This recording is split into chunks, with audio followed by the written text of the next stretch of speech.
Almarhum Caturina Yuliastuti Wihandoko, yang pernah menjabat sebagai Ketua DPD Partai Golkar Jombang masih tercantum dalam Sistem Informasi Partai Politik (KPU).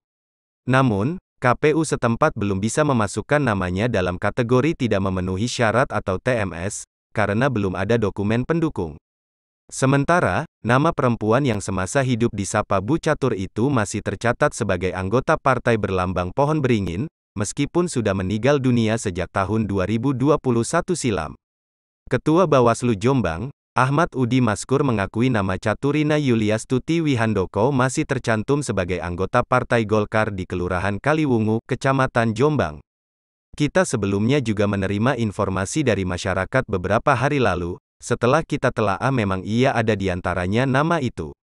Nanti akan kita sampaikan informasi pada KPU, sesuai dengan mekanisme yang ada di KPU, ujar Udi dikutip dari koran Memo pada tanggal 28 Agustus tahun 2022. Komisioner KPU Jombang, Divisi Perencanaan dan Daftar Pemilih, Abdul Wadud Burhan Abadi mengaku belum menerima data terbaru dari pengurus partai. Akhirnya, nama yang seharusnya sudah tidak aktif masih tercantum dalam daftar pemilih berkelanjutan pada Sipol. Meskipun yang bersangkutan itu sudah meninggal, maka otomatis ketika ia didaftarkan di anggota partai politik maka otomatis dia aktif juga, jelas Burhan seperti dikuti dari koran Memo. Berdasarkan ketentuan verifikasi partai politik, anggota yang sudah meninggal dunia tidak masuk hitungan. Secara otomatis, almarhum Bu Catur masuk dalam kategori anggota yang tidak memenuhi syarat. Artinya harus ada dokumen pendukung. Misalnya kalau meninggal ya harus ada surat keterangan dari kepala desa atau akta kematian, urai Abdul Wadud. Selama belum ada laporan kematian kami tidak bisa melakukan petemsan atau tidak bisa mencoret nama tersebut di DPT kita, sehingga ketika masih terhubung dengan Sipol mereka ya masih aktif, imbuhnya.